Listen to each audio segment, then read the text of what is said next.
Si les digo filosofía, ¿qué se imaginan? ¿Libros viejos, llenos de polvo? Bueno, olvídense de eso. Pensemos en la filosofía como una única y larguísima conversación, una que lleva siglos haciéndose las preguntas más importantes de todas. Y en este recorrido vamos a escuchar cómo cada pensador le responde al anterior, construyendo un diálogo que, créanme, nos define hasta el día de hoy. Arranquemos con la primera, la que lo enciende todo. ¿Existe algo así como una verdad absoluta? ¿O todo depende de quién la mire? ¿Y qué me dicen de esto? ¿Vivir bien se trata del placer? ¿De ser virtuosos?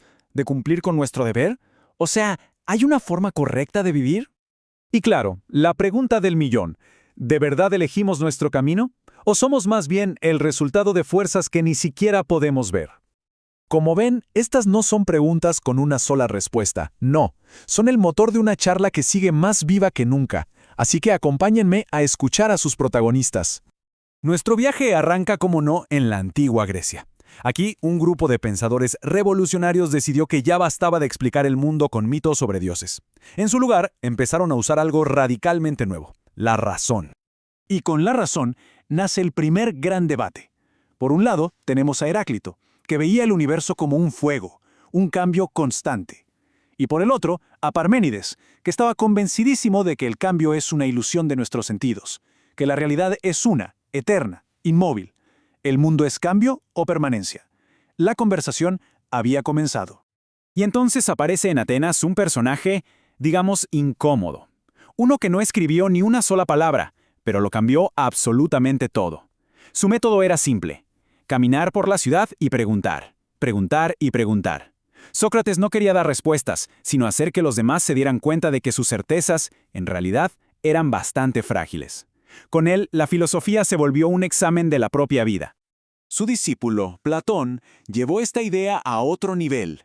Imaginen esto: vivimos encadenados en una cueva, viendo solo sombras en la pared y creyendo que eso es todo lo que hay. Para Platón, el filósofo es esa persona que se atreve a romper las cadenas y salir a la luz del sol, al mundo real y perfecto de las ideas. Pero entonces llega el alumno estrella de Platón, Aristóteles, y es como si dijera: a ver un momento. Para él, la verdad no estaba en otro mundo ideal, sino aquí mismo, esperando a que la observemos y la clasifiquemos.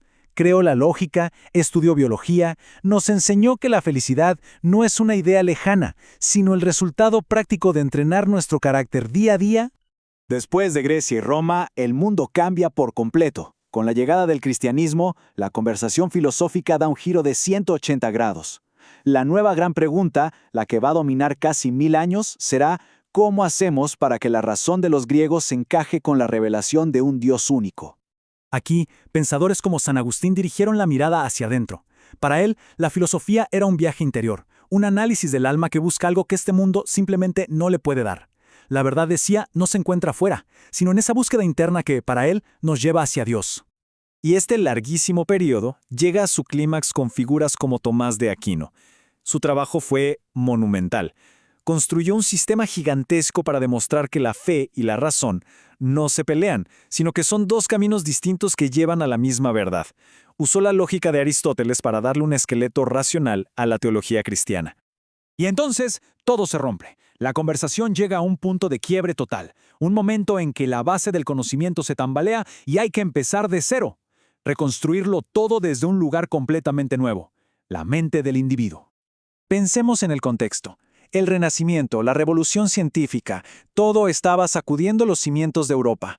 Las verdades que habían sostenido al mundo por siglos, de repente ya no parecían tan seguras. Hacía falta, con urgencia, un nuevo punto de partida, una certeza a prueba de balas.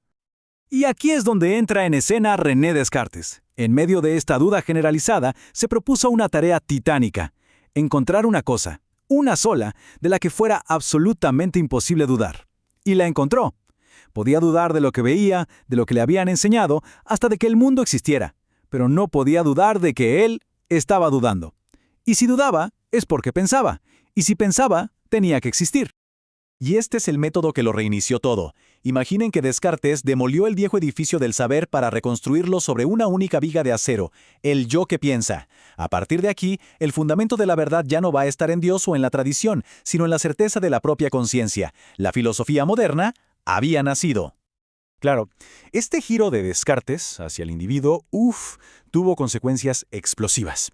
Si la persona ahora es el centro del universo, ¿qué pasa con la sociedad, con la historia, con el sentido de la vida que antes nos daba la fe? El siglo XIX fue un verdadero campo de batalla de ideas sobre el futuro de la humanidad.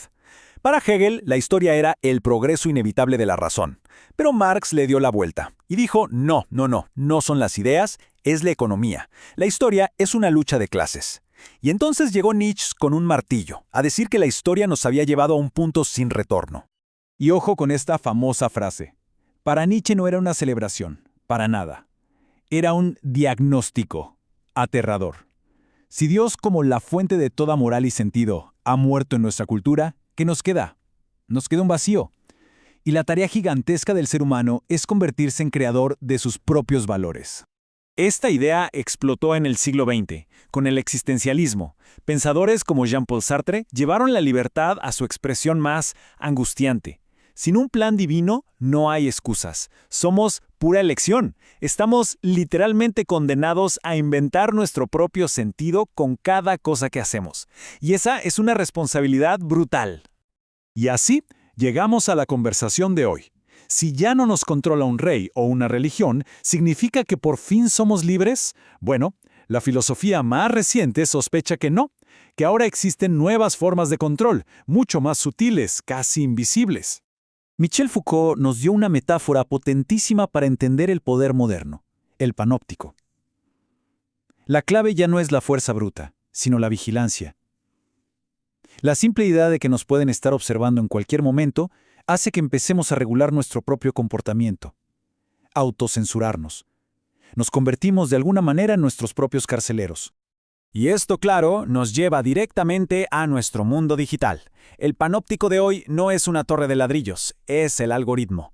Las redes sociales, los datos que regalamos, todo crea un sistema que no nos prohíbe cosas, sino que moldea sutilmente lo que deseamos, lo que pensamos, cómo actuamos. Un control invisible pero increíblemente eficaz. Y así, el hilo de esta larguísima conversación nos trae de vuelta al principio. De la cueva de Platón, donde las sombras eran la realidad, al panóptico digital donde los datos moldean la nuestra. La filosofía al final no nos da respuestas definitivas, pero sí nos entrega la herramienta más poderosa de todas, la capacidad de preguntar, de sospechar de nuestras propias prisiones. La pregunta que esta conversación nos deja hoy es esa: ¿cuál es la cueva de nuestro tiempo?